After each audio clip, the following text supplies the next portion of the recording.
Wow, he does it again. Your boy Sergey Kovalev back in the headlines for all the wrong reasons. He pops dirty, y'all.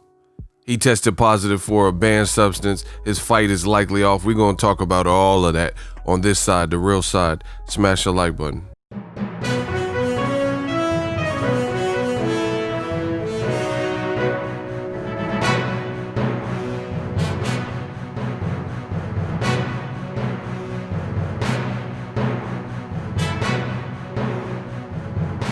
What up, Fight World? It's your boy Ego, and I'm back with some more boxing. Make sure you smash the like button. Also, subscribe to my channel for the latest and greatest in boxing.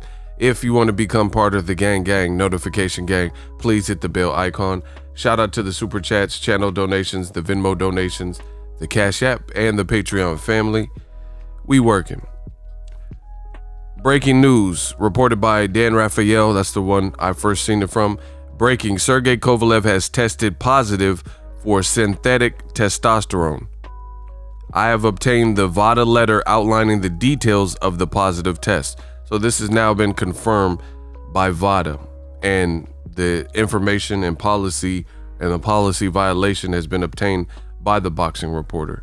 Means his January 30th DAZN headliner with Beck the Bully will likely be canceled, end quote. The DAZN curse continues. I don't know how long I've been saying it. I created it. Well, I didn't create the actual curse, but I identified it, I diagnosed it, and this was a fight that I actually didn't mind, was looking forward to. They were saying Beck the Bully was moving up in weight. It was at a catch weight, kind of a weird fight. DAZN owes Sergey Kovalev a couple million per fight. He's coming off a bad loss to Canelo Alvarez. And, Kovalev's just about out of here, bro. Like, I told you guys for a minute, he's not really a likable personality. And he's coming off a loss to a smaller person in Canelo Alvarez. Then he said, the fight looked FAF to me. He says the fight was BS. And he almost got knocked out by Anthony Yard, even though he turned it around and went on to stop Yard. After that, Canelo defeated him, knocked him out. And he's always in the news for the wrong things. He has some cases against women. He got kicked off of a plane. He had that monkey shirt with Adonis Stevenson. He's just always making poor headlines. And then now a drug test failed. That pretty much wraps it up.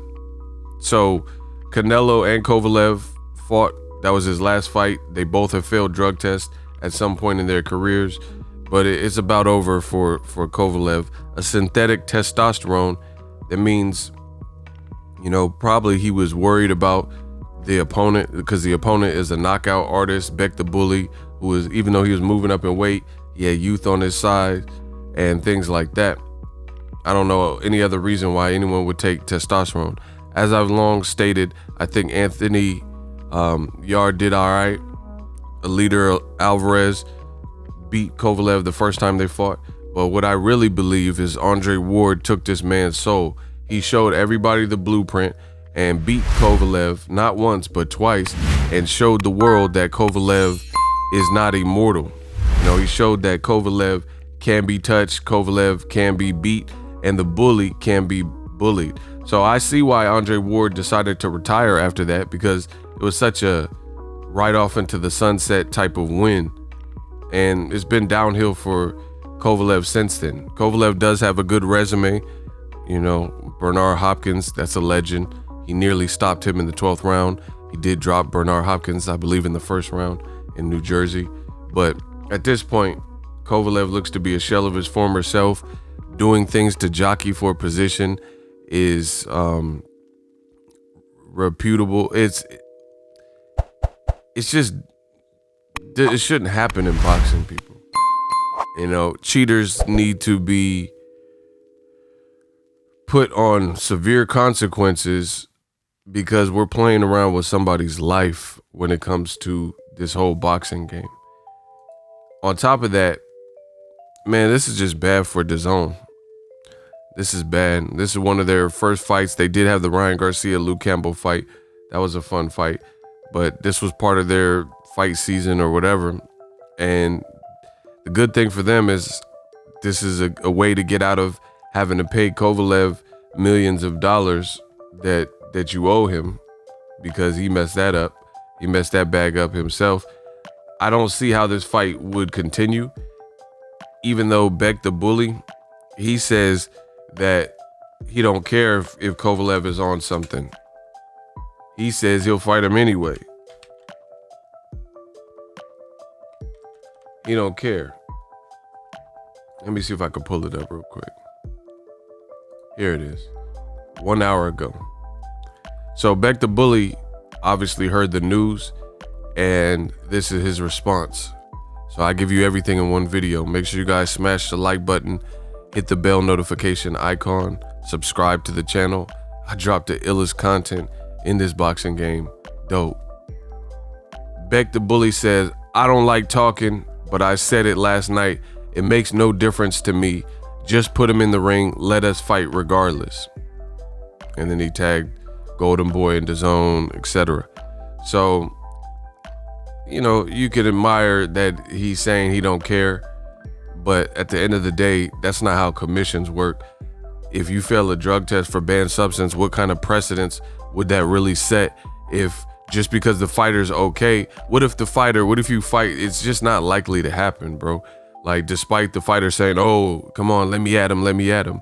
Because at the end of the day, what if the world found out that Kovalev tested positive for a banned substance and he literally killed a man in the ring before, right? So what if that happened again?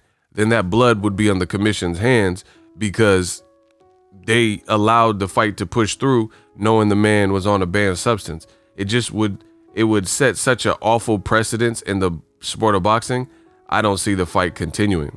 You know, we've heard fighters say that. Wilder said, I think to Luis Ortiz or somebody, like, I'll still fight him, you know, and he did later fight him, but that's after he got cleared and they figured out what was going on. But in the current, in the macro or the micro, excuse me, it's not going to happen, bro, because that blood would be on your watch. If the fighter failed a drug test and you allow him to fight, and especially with something like testosterone that can help your workouts and help your endurance, help you push through your workouts by giving you an unfair advantage, even though the fighter's saying, oh, hey, I'll still fight him, it's not likely to happen because, again, if something bad were to happen, then you would be to blame because you knew and you allowed the fight to push through. The other interesting thing in closing is that they just said this fight was supposed to happen in Russia, and then an article came out. It says Kovalev Beck relocates from Moscow to Fantasy Springs Casino. So I'm wondering if this was a decoy and they knew of the failed drug test, because this literally was posted yesterday that it was moving out of Russia. So it's almost like they knew he failed a drug test and then they decided to move their event, because there's no reason to. Kovalev is Russian, so they were going to fight in Russia, and there's no reason to keep the fight in Russia if you don't have two Russian fighters fighting anymore. So they might have known at the point of making that switch that Kovalev had failed a drug test, because that just seems so coincidental that they said, oh, hey, the fight, we're moving it out of Russia weeks before the fight, and then the very next day Kovalev fails a drug test with tests. You know what I mean? And he's using the synthetic test. So I guess he was really trying to beat the test, because he was trying to do, you know, some kind of synthetic. So he probably didn't think it would show up in his system. Nonetheless, this is all bad for Kovalev. I don't really see where he goes from here. That's my thoughts. Drop yours in the comment section. As always, hate, comment, and subscribe. Also, get UFC 257. Watch this ad. We working. What up, Fight World? It's your boy Ego. A storm is coming. Conor McGregor, the rematch is here.